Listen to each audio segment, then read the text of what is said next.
नमस्कार मंडळी, आज मी तुमच्यासाठी एक नवीन रेसिपी घेऊन आलेली आहे। ती म्हणजे पपई आणि कच्च्या कैरीचं ज्यूस। ही पिकलेली पपई घेतलेली आहे मी आणि कच्ची कैरी घेतलेली आहे। चला तर मग रेसिपी चालू करूया। माझ्या चॅनलवर नवीन असतील तर लाईक सबस्क्राइब करा, बेल आयकॉन दाबा आणि पूर्ण व्हिडिओ बघा। चला रेसिपीला चालू करूया। मग चटपटीत आणि आंबट गोड असं पपईचं ज्यूस। आपण कैरी सोलून घेऊया। पूर्ण वरची हिरवी साल थोडी काढायची आहे।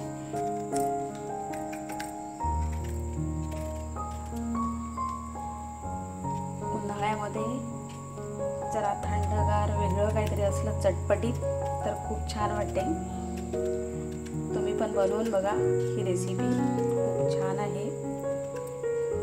सर्व ज्या रेसिपी मी बनवते त्या सर्व रेसिपी मी पहिले घरी बनवून बघते। चांगलं असेल तरच मी शेअर करते आणि माझ्या रेसिपी प्रत्येक पदार्थ आहे हा खरोखर चांगला होतो आणि चांगला लागतो, म्हणून मी शेअर करते।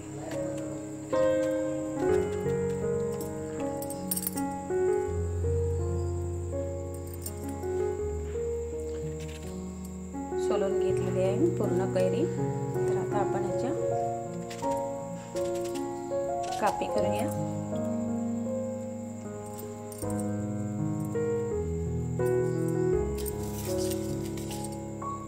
बारीक बारीक कापी करायचे।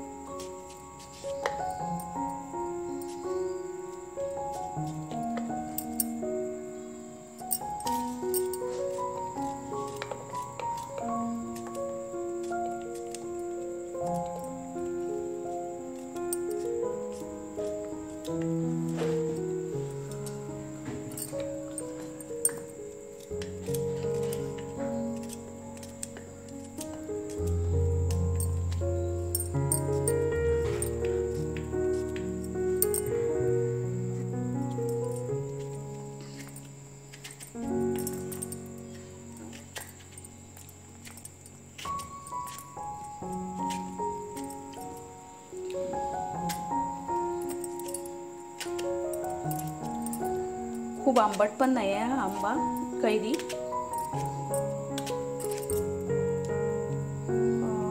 केशर ची कैरी आहे, केशर आंब्याची।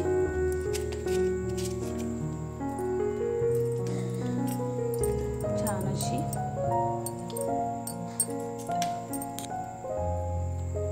कैरी आपण आता ही बारीक करून घेतलेली आहे पूर्ण। आता पपई पण घेऊया। पपई कापून घेतलेली आधी करून बघितलं त्याच्यामुळे आणि कसं होते त्याच्यासाठी। मग आता हीच पपई मी अर्धी कापणार आहे, पूर्ण नाही कापणार। बिया काढून घेऊया आपण, बिया साल बाजूला करूया।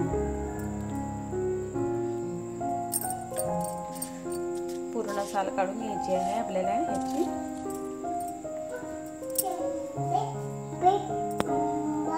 हे पहा, आता याचे बारीक बारीक तुकडे करून घेऊया आपण।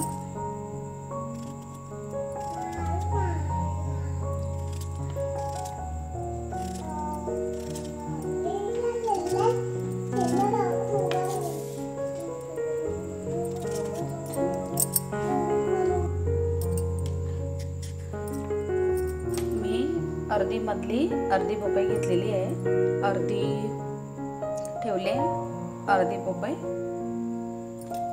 याच्यामध्ये मिक्स करायला घेतली। बघा, बघू शकता तुम्ही, तुमच्या आवडीनुसार तुम्ही किती पण पपई टाकू शकता। पण मी एकच कैरी घेतली आहे त्याच्यामुळे अर्धी मधला अर्धा भाग टाकणार आहे, म्हणजे एक पपई मधला पाव भाग।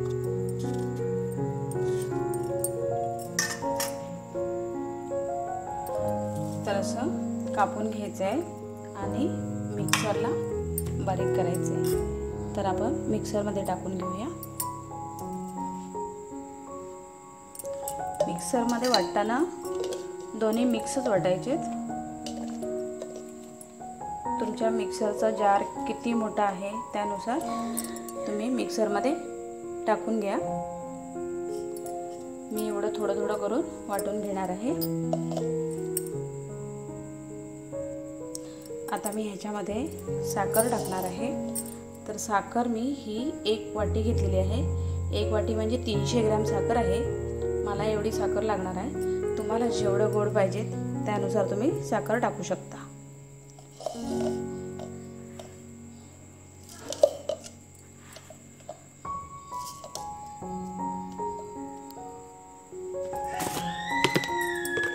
ज्यूसची चव वाढवण्यासाठी चुटकीभर एवढं मीठ टाकायचं आहे. थोडासा चाट मसाला टाकून घेऊया. आपण हे सर्व मिश्रण वाटताना टाकायचं आहे आपल्याला मिक्सरला.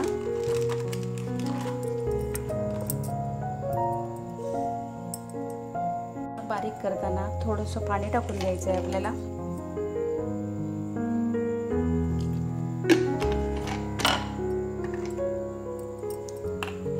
असं मी मिक्सरला सर्व बारीक करून घेतलेलं आहे.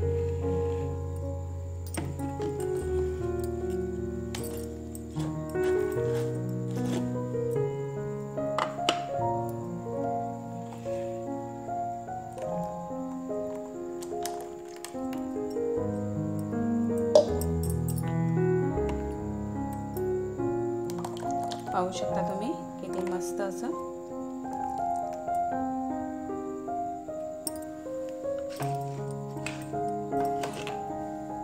थोडंसं पाणी टाकून घेतलेलं आहे मी.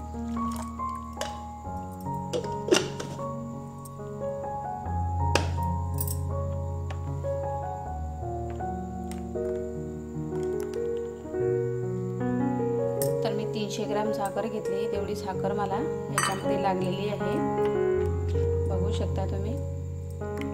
आणि ज्यूस आपलं परफेक्ट तयार आहे. तुम्ही पण एकदा करून बघा.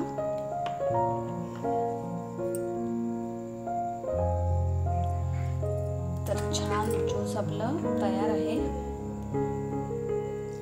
या प्यायला